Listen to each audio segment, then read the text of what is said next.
Hello everyone and welcome back to It's a Classic.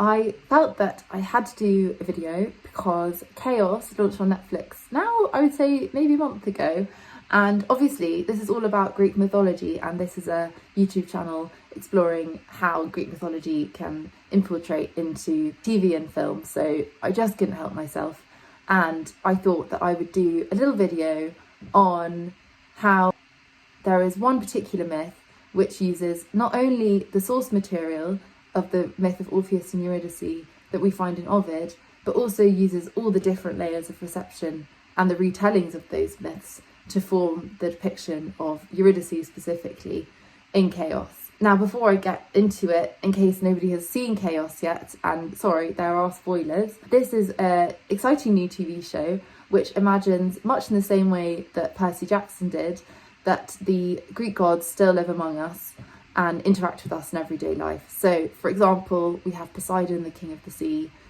chilling out on a yacht, and we have Dionysus, who is basically the god of fun, hanging out in a nightclub. So it's all wonderful stuff.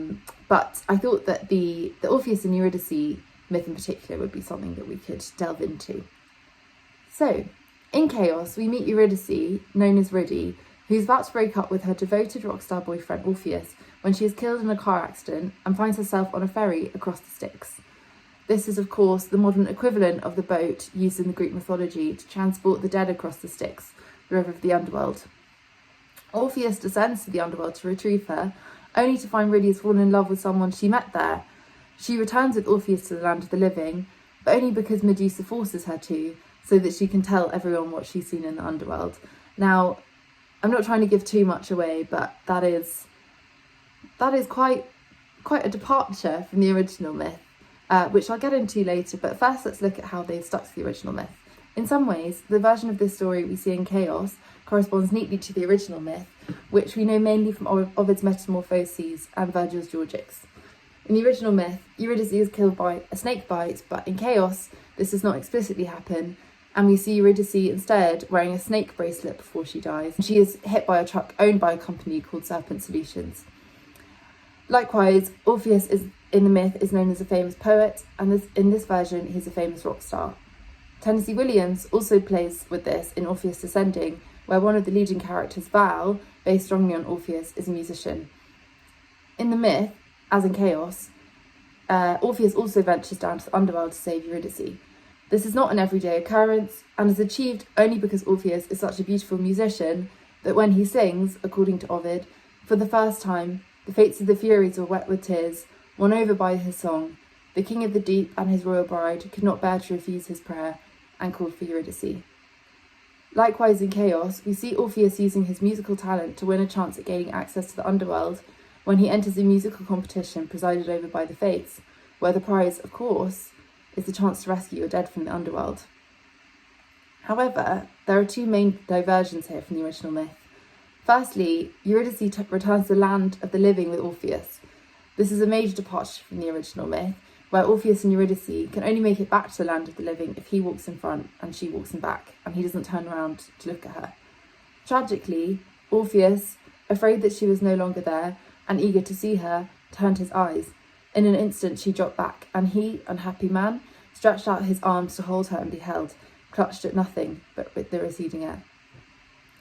This is a profoundly moving tale, and the reason it has endured and been recreated so many times is because in Orpheus we basically see an all-too-human desire, which is the longing for someone who is irreversibly gone and who we cannot bring back to life, no matter how hard we try.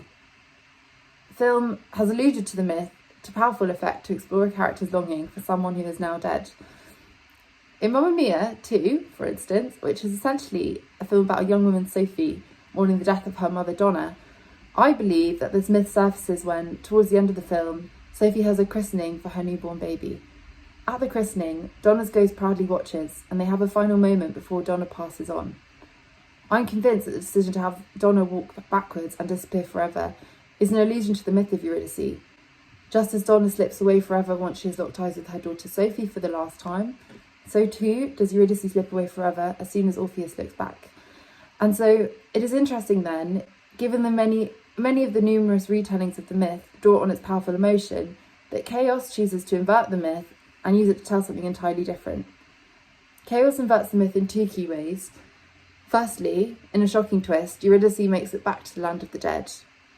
The other major departure here is that Eurydice is given a voice. In the myth, we assume that she loves Orpheus as much as he loves her. In the words of Ovid, dying a second time now, there was no complaint to her husband. What then could she complain of, except that she had been loved? In Kaos, Eurydice has in fact fallen out of love with Orpheus even before she dies. Not only that, she is actually central to the whole plot of Kaos. We learn in the first episode that it is Eurydice and not Orpheus who is key to carrying out the prophecy that will see the downfall of the gods themselves. Kaos is by no means the first piece of work which recast the myth to give Eurydice a voice, and I believe that Kaos is very cleverly using these retellings and basically mashing them together with the original myth to form the portrayal of Eurydice that we find in Kaos. One of the perhaps most famous retellings of the Eurydice myth is by the poet H.D., who basically writes a long poem from the perspective of Eurydice, complaining to Orpheus about how he could have been such an idiot that he turned her back and has condemned her to living in the underworld forever. In Kaos, similarly, we see Eurydice berating Orpheus for removing her coin so that she can pass to what is known as the frame in the river Lethe. This is, I think, a really interesting take on the myth, and the decision to give Eurydice agency and indeed become basically the main character of this series is a fascinating example of the way in which you can really effectively mix the myth and receptions of that myth together to form an entirely new and powerful retelling of a famous story.